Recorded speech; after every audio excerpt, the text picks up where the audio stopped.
Foram mais de 7 dias de intensas atividades aqui no Campo Nacional de Atividades Escotistas em Idenha Nova. Mais de 17.000 pessoas participaram na maior atividade escotista realizada pelo CNE. Temos connosco Carlos Alberto Pereira, chefe de campo e chefe nacional do CNE. Obrigada por esta disponibilidade. Eu gostaria que me explicasse um bocadinho qual é o papel do chefe de campo. O papel de chefe de campo é um papel de coordenador, é um papel de dinamizador de uma equipa muito vasta e é o papel também, de certa forma, de representar de quando é necessário dar a cara pela resolução de problemas.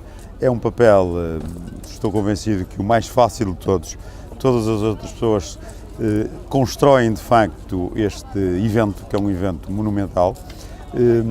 O acampamento nacional não deixa de ser um conjunto interligado de pequenos acampamentos de patrulha, portanto o grande espírito, o grande obreiro são os guias de patrulha, os seus chefes, e depois as outras estruturas são estruturas que alimentam, digamos, esta vida em campo, mas a vida está com eles. O chefe de campo é o último desta relação e, portanto, é aquele que tem a vida mais facilitada, porque se limita a coordenar, a ajudar, a dar alguns conselhos, mas de facto tem uma vida facilitada. Se todos soubessem, todos gostariam de ser chefes de campo. O que realça do contacto que foi tendo com os participantes neste 22º ACANAC? Duas coisas. Em primeiro lugar, participantes jovens, não é? Destes 14.410 jovens que estiveram em campo, o que eu realço são aqueles sorrisos, mesmo quando caminhavam arduamente pela estrada, quando se banhavam em Idenha, quando faziam o sacrifício de montar aquelas tendas e agora quando desmontavam. O sorriso, a satisfação, de certa forma, do dever cumprido, dever aqui num sentido de jogo. Eles jogaram um jogo que lhes deu prazer e eu estou convencido que quando se joga um jogo que nos dá prazer, crescemos. E estes jovens com certeza serão marcados de forma indelével por este acampamento. Um acampamento que tinha, como sabemos, um lema, educar para a vida. Eu estou convencido que esta vivência os educou para o futuro. Os educou no sentido de escuteirar, no sentido em que eles vão ter a possibilidade de se enriquecer no futuro, lembrando estas experiências de hoje, as experiências pessoais, as experiências sociais, as experiências ambientais e as experiências espirituais. Isto é que faz o escuteirar, isto é que compõe a personalidade do escuteiro que todos queremos que seja, de facto, um construtor de paz. Eu estou convencido que eles serão, quando forem adultos, verdadeiros construtores de paz. É isso que ressalvo. Relativamente aos dirigentes, vejo aquele ar cansado, mas alegre. Eu diria que parece o peregrino que peregrinou durante vários dias e chegou ao santuário para onde se dirigiu, está contente porque ajudou os jovens a crescer. E ao ajudar os jovens a crescer, ele próprio cresceu. O trabalho de um adulto no escotismo é como o perdão em qualquer situação. Todos, como nos dizia BP, beneficiam, quer aquele que perdoa, quer aquele que é perdoado. E por isso ele aprendeu, no mínimo atualizou-se enquanto cidadão deste século, que não o século em que ele nasceu.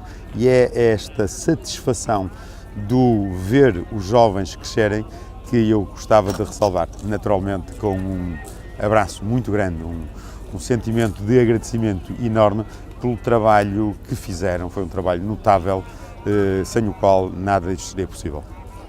Qual a sua opinião relativamente às propostas pedagógicas organizadas para cada uma das secções?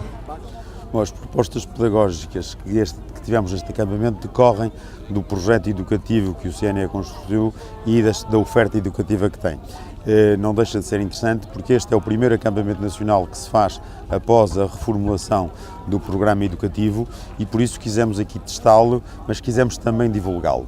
Era para nós fundamental que esta perspectiva corresse bem para que os jovens e os dirigentes fossem para as suas casas ainda mais enriquecidos e com vontade de ainda mais experimentarem e testarem. E por isso tal como os lobitos propomos que eles descubram as coisas belas que Deus criou na natureza, portanto esta presença de Deus no livro da natureza, pegamos na Arca de Noé, que é um sinal de esperança, a primeira aliança entre Deus e os homens, mas também a primeira aliança de proteção da natureza. E por isso a Arca de Noé é rica nesta relação educativa que se pretende entre os animais, os homens e a natureza e Deus. E isso foi apreendido pelos lobitos, de tal forma que eles viveram intensamente, cresceram dentro deste ambiente e saíram todos contentes, lembrando de todos aqueles animais. Víamos os lobitos disfarçados, de certa forma, com o chapéu, com uns apetrechos em qualquer ponto do corpo, nos braços, nas sapatilhas, que lembrava de facto esse dia. E, portanto, eles saíram daqui mais crescidos, se me permitir esta expressão. Foi um momento ímpar, enfim, de facto é um ambiente místico este, não é? Para os exploradores e para os moços tivemos um ambiente que segue uma nova aliança. Passamos da aliança das cores, do arco-íris, para a aliança das tábuas de Moisés, portanto os mandamentos. É a primeira vez que Deus liberta o povo da escravidão do Egito. Portanto, os exploradores foram chamados a fazer também eles este percurso, um percurso doloroso, onde caíam e se levantavam, um percurso onde a esperança estava sempre presente, onde os homens se vaziam de certa forma já de ligação a Deus, e Moisés e Arão, e ambos como grandes personagens, e a Arca da Aliança que transportavam. Foi esta a dinâmica que os exploradores viveram de tal maneira intenso que hoje no campo temos o tabernáculo que eles próprios construíram, que tem as dimensões exatas do templo da época, e isso é de uma riqueza, marca claramente o empenhamento que eles tiveram, e por isso nós vamos, de certa forma, enquanto os materiais permitirem, conservá-lo, para que esta memória do coletivo, esta memória da entreajuda, esta memória da solidariedade se mantenha viva neste campo. Quando um dia os materiais deixarem de ter durabilidade, haveremos de ver como, se me permitir a expressão, fazemos uma museologia daquele material, mas de facto cresceram. Tornaram-se, de facto, caminhantes no sentido da terra prometida. Aqui terra prometida no sentido lato, que todos nós procuramos esta terra prometida, naturalmente. Para se aproximarem mais desta terra prometida, os pioneiros encarnaram já o papel dos primeiros cristãos nas diversas sociedades, para lembrar que à volta do mar Mediterrâneo havia cidades que tinham características próprias, que eles incorporaram, às quais eles juntaram este conceito do humanismo cristão, mas também este conceito de sacrifício, de testemunho. Alguns deles teriam, se a vida real fosse transportada, ficado, enfim, junto dos leões, não é? Mas aqui não aconteceu isso, mas deram esse testemunho, um testemunho no século XXI, portanto 21 séculos depois, que é um testemunho talvez ainda mais difícil do que aquele, porque naquela altura ainda havia a presença quase viva, ainda se cheirava o ambiente de Cristo. Hoje estamos muito tempo e é muito mais difícil, e eles fizeram de uma forma admirável, construíram de facto uma cidade nova, cidade aqui na sua pluridimensionalidade, uma relação excepcional entre eles, pequeno grupo, uma relação consolidada entre o grande grupo e, sobretudo, uma alegria no testemunho que foram capazes de dar. E depois foi o tempo das encruzilhadas, o tempo em que se tem que decidir, e o encruzilhadas aqui com um i grego para simbolizar a vara bifurcada, que nos lembra todos os dias que é ao homem que compete decidir, e ele pode decidir pelo lado bom, valorizar o lado bom ou o lado mau. Às vezes uma simbiose, mas o importante é que ele aprenda com os seus próprios erros a selecionar aquilo que é bom. E uma máxima que tiveram, que não está escrita, mas que no dia a dia se viam: o que é bom para mim é bom para os outros, o que é mau para mim é bom para os outros. E o comportamento deles, mesmo naquela caminhada de 3 dias de contacto com as populações, refletiu isso. A entreajuda, ninguém ficava por trás, ninguém tinha que carregar a sua mochila quando não podia. Uns ajudavam os outros, e esta capacidade de ajudar, no fundo, obedecendo àquele serviço, àquele lema, o serviço, foi materializado. Eu estou convencido que estes jovens adultos são hoje já mais adultos do que jovens, mantendo sempre aquela jovialidade que tem que ser característica destas idades.